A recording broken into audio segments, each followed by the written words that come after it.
जय जिनेन्द्र।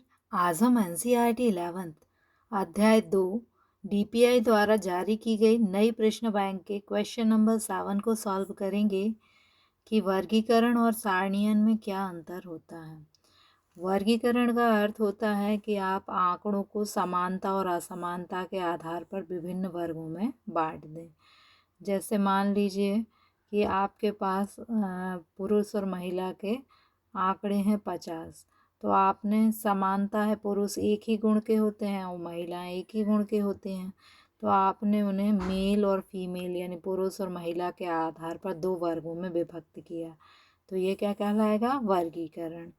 और यदि आपने इस वर्गीकरण को स्तंभ और पंक्तियों में लिख दिया, स्तंभ और पंक्ति का अर्थ होता है कि आपने इसको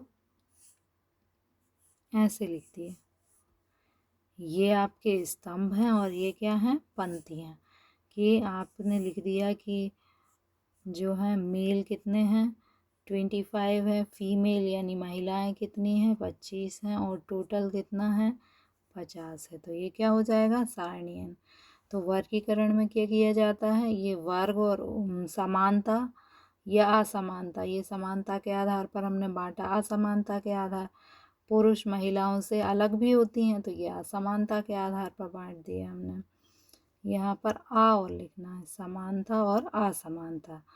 फिर वर्गीकरण जो है वो एक सांख्यिकी विश्लेषण की विधि है, और मतलब एक विधि है, जबकि सारणीयन में क्या किया जाता है? आंकड़ों को केवल स्तंभों और पंक्तियों में प्रस्तुत किया जाता है।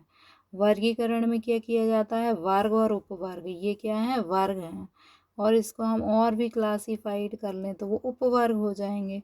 जबकि इसमें क्या किया जाता है? शीर्षक और उपशीर्षक में बांटा जाता है। ये हमने क्या किया? ये शीर्षक है, हमने उपशीर्षकों में नहीं बांटा। यदि हम इसे और क्लासीफाइड करते तो उपशीर्षक भी बन जाते।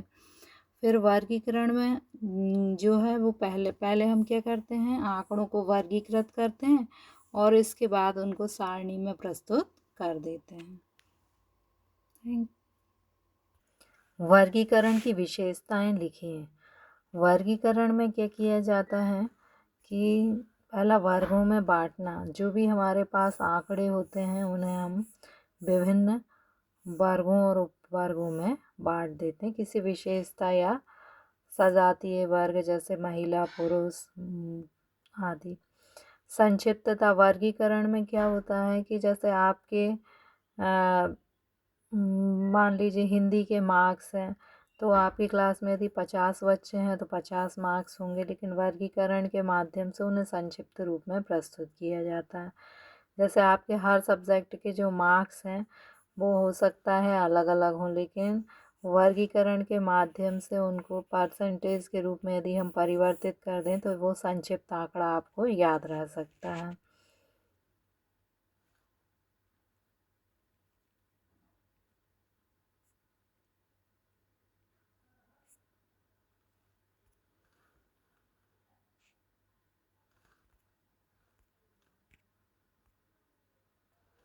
समानता और असमानता स्पष्ट। वर्गीकरण से हमें, जैसे मान लीजिए कि आपकी क्लास टीचर जो है उनने पास वाले बच्चों के अलग रोल नंबर लिख दिए और फेल वालों के अलग, तो समानता और असमानता स्पष्ट हो गई कि इन बच्चों में समानता है कि ये पास हैं और इनमें इन बच्चों से ये असमान है क्योंकि ये फेल हैं। तुलनीयता। हम तुलना कर सकते हैं, जैसे मान लीजिए कि आपके पास बच्चे 90 हैं और फेल बच्चे 10 हैं, तो हम कह सकते हैं कि पास बच्चे अधिक हैं और फेल बच्चे कम हैं, तो हम उनकी तुलना आसानी से कर सकते हैं। प्रश्नावली एवं अनुसूची में अंतर। प्रश्नावली में क्या होता है कि एक प्रश्न की सूची होती है और इस प्रश्न की सूची को हम डाक द्वारा जो उत्तरदाता होता है उसके पास भेज देते हैं। जबकि अनुसूची में भी प्रश्नों की सूची होती है, लेकिन इसमें प्रश्नावली में हम क्या करते हैं कि एक सूची प्रश्नों की बनाते हैं। अनुसूची में भी प्रश्नों की एक सूची होती है, लेकिन प्रश्नावली में हम डाक द्वारा क्या करते हैं? जो उत्तरदाता होता है उसके पास वो सूची भेजते हैं। जबकि अनुसूची में क्या होता है कि जो उत्तरदाता होता है और जो उत्तर पूछने वाला होता है उसे हम प्रगणक बोलते हैं। तो वो प्रगणक उत्तरदाता से पूछता है और वो जो उत्तर देता है उसको वो भर देता है अनुसूची में। तो प्रश्नावली में क्या होता है, प्रश्न हम डाक द्वारा प्रश्नावली को उत्तरदाता के पास पहुंचाते हैं और अनुसूची में हम खुद ही उत्तरदाता के पास चले जाते हैं। वो जो उत्तर देता है उसे हम अनुसूची के अंदर लिख देते हैं। तो प्रश्नावली में जो उत्तर होता है उसमें उत्तर जो है स्वयं सूचक द्वारा, इससे हमें सूचना प्राप्त करना है तो ये खुद ही प्रश्नावली के अंदर उत्तर लिखेगा। जबकि अनुसूची में क्या होता है कि अनुसूची में उत्तर जो है गणक द्वारा भरा जाता है। ये जो सूचना लेने गया है ना सूचक से, वो क्या कहलाएगा, गणक। प्रश्नावली में डाक का प्रयोग होता है क्योंकि हम डाक से ही प्रश्नावली भेजते हैं, जबकि अनुसूची में डाक का प्रयोग नहीं होता। प्रश्नावली जो है उसको हम कई लोगों तक पहुंचा सकते हैं तो वो किफ़ायती होती है, जबकि अनुसूची में हमें खुद को जाना होता है तो हम कम लोगों से संपर्क करते हैं। यदि ज़्यादा लोगों से संपर्क करेंगे तो महंगा होगा। प्रश्नावली का प्रयोग क्या होता है, साक्षर लोगों के लिए, हम उन्हीं को प्रश्नावली भेज सकते हैं जो कि खुद उसका उत्तर दे सकें। लेकिन अनुसूची में हमें खुद को क्वेश्चन के आंसर पूछना है तो हम साक्षर और निरक्षर दोनों से आंसर पूछ सकते हैं। प्रश्नावली में किसने उत्तर दिया है इसका हमें ज्ञात नहीं होता क्योंकि हमने तो डाक से भेज दी है प्रश्नावली। अब किसने इसका उत्तर दिया हमें पता नहीं। लेकिन अनुसूची में उत्तरदाता से हम खुद बातचीत करते हैं तो हमें ज्ञात होता है कि उत्तरदाता कौन है। बिंदु रेखीय प्रदर्शन का लाभ। पहले हम ये देखें कि बिंदु रेखीय प्रदर्शन क्या होता है। बिंदु रेखीय प्रदर्शन का अर्थ होता है कि पहले हम जो समांक होते हैं उसके आधार पर बिंदी रख लेते हैं और फिर उन बिंदुओं को मिलाकर रेखा बनाते हैं, तो उसे हम क्या कहते हैं, बिंदु रेखीय प्रदर्शन।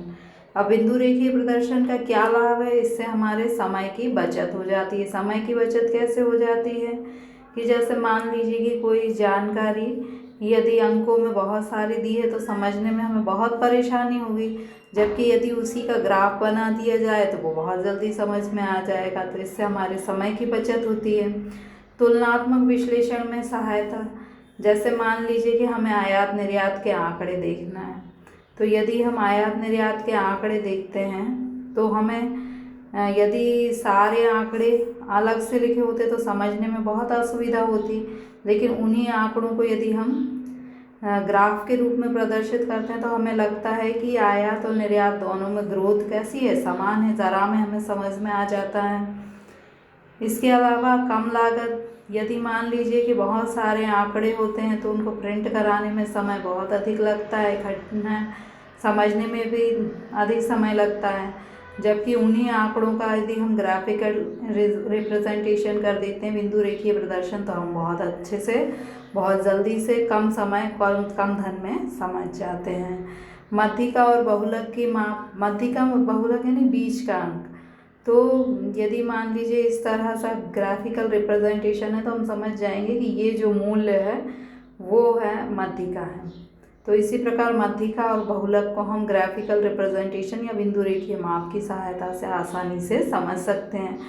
पूर्वानुमान लगाने में सुविधा, पूर्वानुमान यानी यदि ग्राफ को देखकर हम आगे या पीछे की संख्या का अनुमान लगा सकते हैं। जैसे मान लीजिए कि इस प्रकार से कोई समांक का ग्राफ है तो हम अनुमान लगा सकते हैं कि अब यहाँ के बाद ग्राफ क्या होगा, ऊपर जाएगा।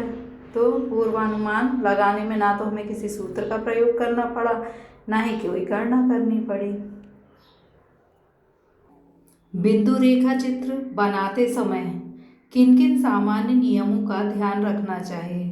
तो बिंदु रेखा चित्र, जैसा हमने पिछले क्वेश्चन में देखा था कि हम बिंदुओं को मिलाकर जब रेखा चित्र बनाते हैं तो उसे हम बिंदु रेखा चित्र कहते हैं। अब क्या ध्यान रखना चाहिए, पहला शुद्धता। शुद्धता का अर्थ है कि जब हम बिंदु रेखा चित्र बना रहे हैं तो हम सुंदरता के चक्कर में ऐसा ना करें कि शुद्धता ना है। मतलब हम जैसे 2.5, 5.5 तो हम पॉइंट को छोड़कर बनाएंगे तो शुद्धता भंग हो जाएगी, तो हमें शुद्धता का भी ध्यान रखना चाहिए। उपयुक्त आकार यानी बिंदु रेखा चित्र ना तो एकदम छोटा हो ना ही बहुत बड़ा हो, उसका आकार उचित होना चाहिए। संकेत बिंदु रेखा चित्र में जैसे मान लीजिए हम आयात निर्यात को दिखाना चाह रहे हैं तो हमें दिखा देना चाहिए कि ये जो बिंदु हैं वो आयात हैं और जो डैश डैश हैं वो क्या हैं, निर्यात हैं, तो जिससे समझने वाले को समझने में सुविधा होगी। सरलता बिंदु रेखा चित्र में यदि हम एक ही चित्र के अंदर कई प्रकार की बातों को स्पष्ट करने का प्रयास करेंगे तो चित्र जो होगा वो बहुत अधिक कॉम्प्लेक्स हो जाएगा, जटिल हो जाएगा। तो सरलता के लिए हमें एक बात को एक ही चित्र में प्रदर्शित करना चाहिए। अगर इन नियमों का ध्यान ना रखा जाए तो क्या होगा, जो निष्कर्ष होंगे वो भ्रामक प्राप्त होंगे।